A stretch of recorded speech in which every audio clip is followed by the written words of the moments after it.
예, 에스라가 돌아온 얘기를 계속하고 있습니다. 오늘 에스라가 돌아오는 것은 실제적으로 에스라가 이제 발걸음을 떼서 바벨론으로부터 이제 다시 예루살렘으로 귀환하는 그 장면을 이야기하고 있는데, 명단을 어제 우리가 쭉 봤다면 오늘은 실제적으로 그들이 어떻게 돌아왔는지를 우리가 볼 수 있습니다.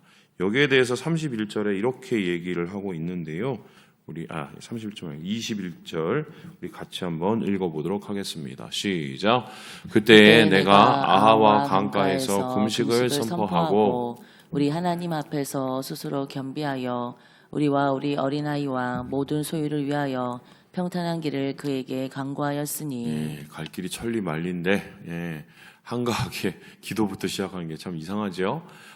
이 길이 어느 정도의 길이냐? 40여 일 가야 되는 길이고, 그리고 뭐 1000km가 이제 넘는 길입니다. 그리고 아이들까지 같이 와야 되니까 결코 쉽지 않죠. 그런데 이 길은 우리가 생각하는 것보다 훨씬 더 어려웠는데요. 좀 그림을 하나 보여주시죠.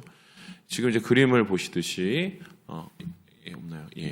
저기 보면은 저 노란 선 있죠? 저 노란 선이 이스라엘 백성들이 예전에 70년 전에 끌려간 선.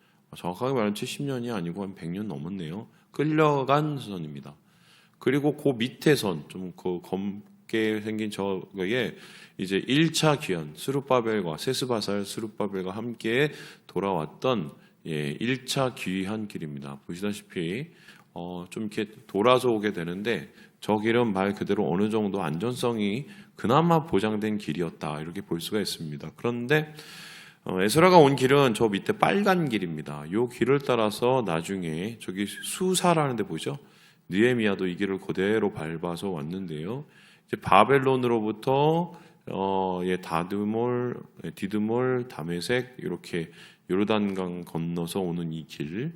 근데 이 길이 숏컷이에요. 그러니까 지름길이거든요. 근데 지름길이면은 사람들이 다 이 길로 오지 왜 이 길로 안 왔겠습니까? 뭔가 문제가 있겠죠. 위험해요. 사람들이 일반적으로 많이 다니던 길은 아닌데 빠른 길인데, 이 길을 에스라가 선택한 것 같습니다. 뭐 이유는 여러 가지가 있겠지만은 여러 가지 정황상 살펴볼 때 좀 시간이 좀 굉장히 급하게 돌아갔던 것 같아요. 그런데 문제는 이 길을 걸어가면서 빨리 오면 뭐가 좋은 거 아니냐. 여러분 이 당시에 무서운 게 지금도 그렇지만 짐승도 무섭지만 세계에서 제일 무서운 짐승이 뭡니까? 사람이죠.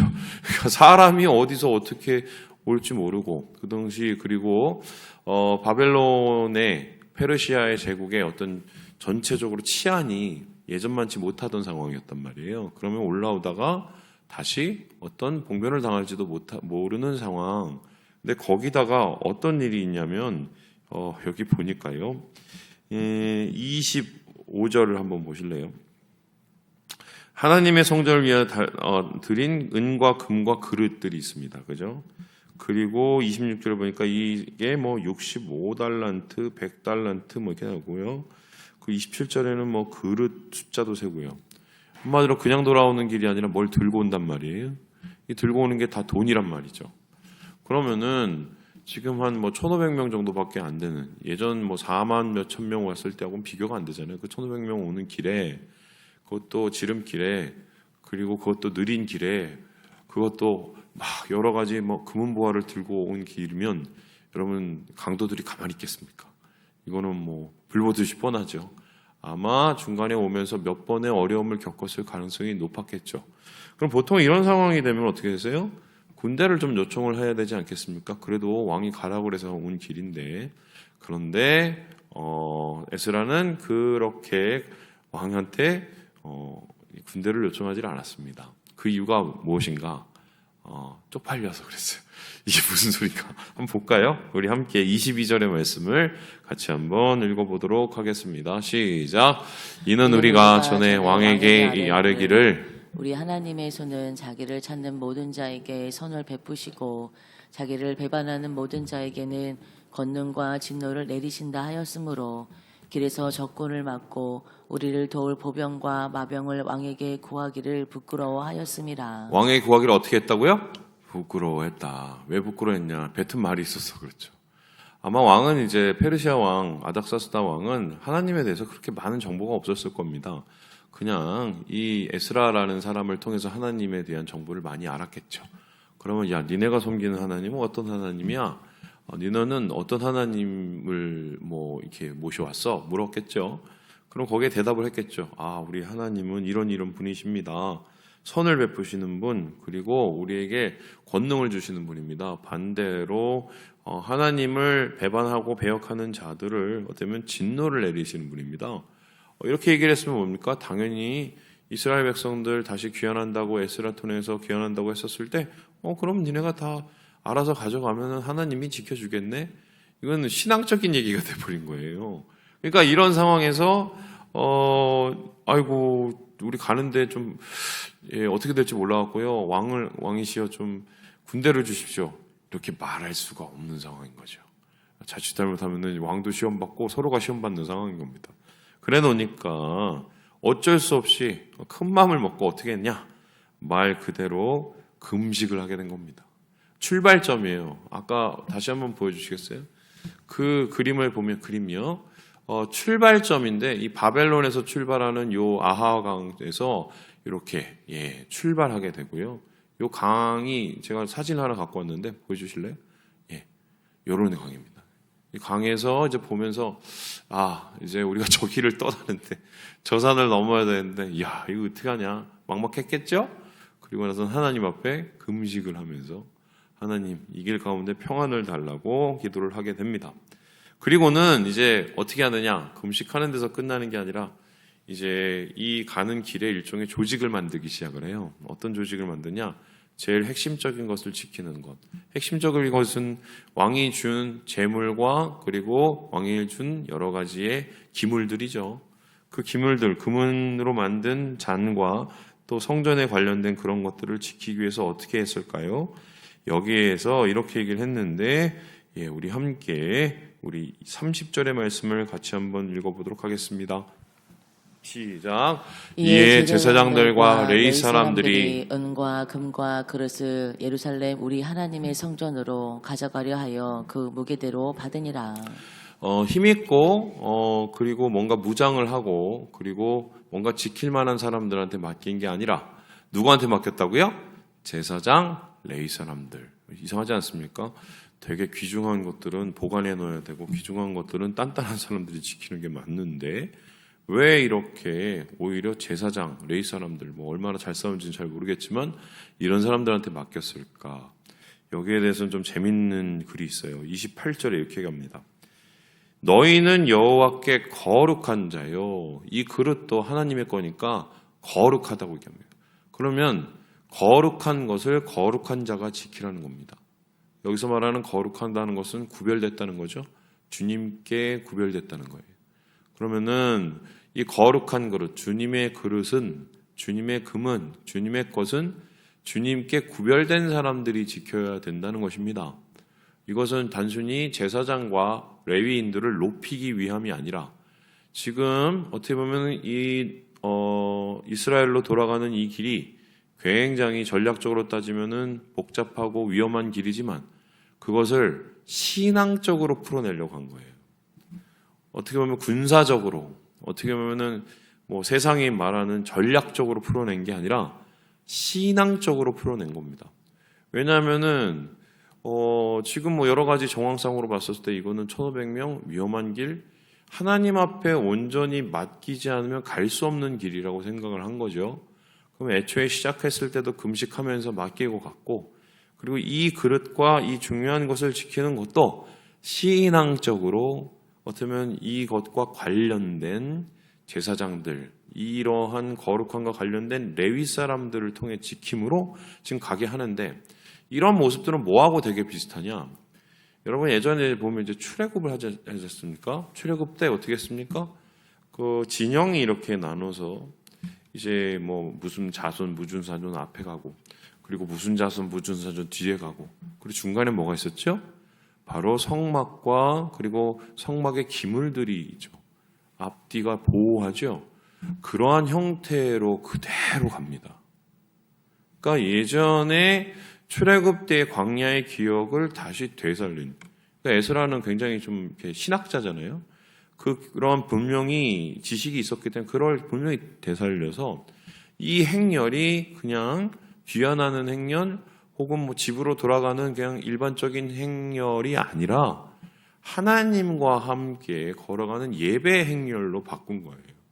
마치 출애굽을 재현하는 것처럼 지금 하나님 앞에 온전히 구별되어서 가는 그 길 속에 모든 것을 신앙적으로 풀어내려고 했던 이게 이제 에스라의 전체적인 컨셉이었다 이렇게 볼 수가 있었습니다. 그래서 결과적으로 어떻게 되었을까요?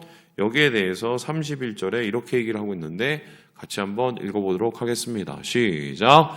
첫째 달 12일에 우리가 아하와 강을 떠나 예루살렘으로 갈새 우리 하나님의 손이 우리를 도우사 대적과 길에 매복한 자의 손에서 건지신지라. 어떻게 했다고요? 건져 주신 거죠. 물론 뭐 그런 사람들 만났겠지만 이렇게 되면은 어쨌든 보호하셔서 건져 주신 겁니다. 그러면은 돌아왔었을 때 예루살렘으로 돌아왔었을 때 어떤 일이 일어났을까요? 보니까 이 32절 3일간 머물렀다. 그리고 그걸 전달하는 전단식이 있죠. 그리고 나서 35절에 보니까 바로 예배를 드립니다. 그러면은 예배를 드리고 나서 이 이야기를 했겠죠. 누구한테 했겠습니까? 거기에 있는 4만 명 남아있는 1차 귀환자들한테 얘기를 했을 겁니다.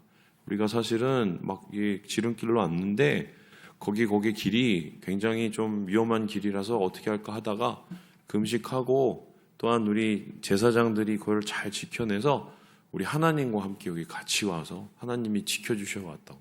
이렇게 되면은 간증이에요. 그 사람들이 돌아오는 것도 아닥사스당이 이렇게 축복을 해주셨고 돌아오는 것도 간증이요.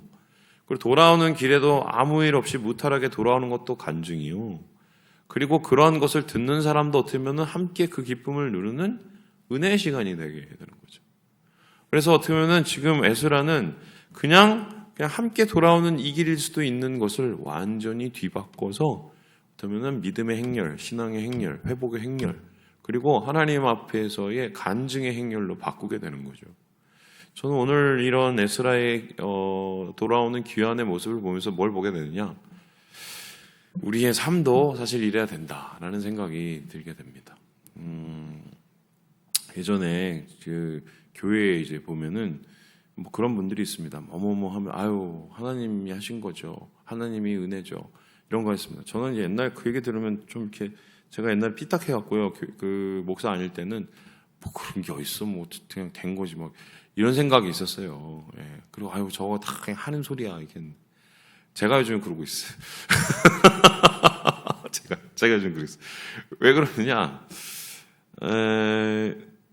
진짜 목회를 해보니까 이게 뭐 잘한다고 되는 게 아니에요. 여러분 살아보시는 것도 마찬가지잖아요. 우리 삶 속에서 잘한다고 되는 게 아니에요. 이게. 열심히 한다고 되는 건 한계가 있거든요. 여러분 뭐 부자들 보세요. 부자들이 열심히 하고 잘해서 저렇게 부자 된 거 아니에요. 물론 그분들의 땀과 피가 있지만 그것이 곧 다 부를 만들진 않아요. 어떻게 보면 우리의 삶 속에서 사실 예수 믿는 사람은 한계를 항상 경험하고 살지 않습니까? 그 한계 속에서 우리는 참 여러 가지의 고민을 하게 되면서 때로는 내 생각으로 하다가 망가지기도 하고 그리고 결국은 하나님 앞에 내려놓고 하나님께 맡기기도 하는데 그러한 여러 가지의 과정 속에서 우리는 하나님을 학습해가고 결국 우리의 삶 속에서 하나님의 인도하심이 얼마나 중요하고 은혜가 중요한지를 깨닫게 되는 거죠. 그러니까 모르겠어요. 이게 나이가 드는 건지 모르겠는데 이 시간이 지날수록 이제 제 입속에서 자꾸 생겨나는 단어가 저도 신기한데 아유 감사하지요. 예. 아이고 은혜네요. 이 말을 하게 됩니다. 근데 제가 진짜 말씀드리면 그냥 하는 소리는 아니에요. 저는 그런 거 그냥 하는 얘기 되게 싫어하거든요. 근데 모르겠어요. 지금껏 이렇게 돌아오는 막 이런 여러 가지 상황들을 살펴보면 정말 이건 뭐 하나님 은혜, 감사. 그러니까 우리의 삶 자체가 하나님께서 하나님의 영광의 덕을 선전하려고 하시잖아요. 우리 자체가 CF예요. 하나님 광고. 그래서 매일매일의 삶 속에서 그 어려운 길을 함께 걸어가면서 주님과 함께 신앙의 간증들을 써나갔던 이 에스라처럼 사실 오늘도 그런 우리의 행군들을 지금 하고 계시는 거죠. 이제 물론 그게 멀리서 보면은 아름답지만 또 하루하루 살펴보면은 어려움들이 분명히 있죠.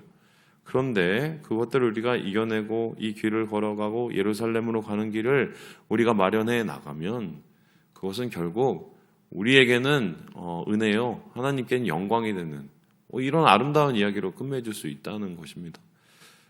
재밌는 얘기 들으면 제가 최근에 뭐 한 주에나 한두 주에 한두 통씩 전화를 받습니다. 무슨 전화를 받는지 아십니까? 모르는 분도 있으시고 또 아는 분도 있으시고 막 전화를 와서 근데 어떤 전화냐면 목사님 교회 합병했다면서요. 그래서 예 그랬더니 좀 모르시는 분도 전화 받았어요. 그때 어떻게 합병을 했는지 알고 싶다고. 그래서 합병을 되게 잘하신 거로 알고 있다고 이러면서 제가 어느새 갑자기 합병 전문가가 돼버렸어요. 근데 이게 뭐 제가 한 게 없잖아요. 여러분 아신 것처럼 뭐 이게 정말 하나님께서 우리 또 뭐 장로 열심히 해주시고 그랬지만 함께 해주셔서 이게 이루어지는 건데 그래서 뭐 말씀은 드리는데 뭐 제가 딱히 말할 게 없어서요. 뭐 기도 열심히 하고 또 이렇게 또 장로님들이 잘 모여서 회의하시고 그리고 성도님들이 또 여러 가지로 마음이 합쳐지고 그래서 그런 것 같다고 얘기하는데 은혜죠. 진짜 은혜죠. 예, 걷고 나면 은혜예요. 그죠? 하루하루는 참 우리에게 땀과 눈물인데 걷고 나서 돌아보면 은혜요, 간증이요, 영광이요. 오늘도 여러분 그런 삶을 살고 계십니다. 하루하루를 그렇게 주님 앞에 맡겨드리고 예루살렘으로 가는 길을 우리 기쁨으로 가서 우리의 삶 속에서 또 하나의 간증을 만들어 가시는 하루 되시기를 주님의 이름으로 축원합니다.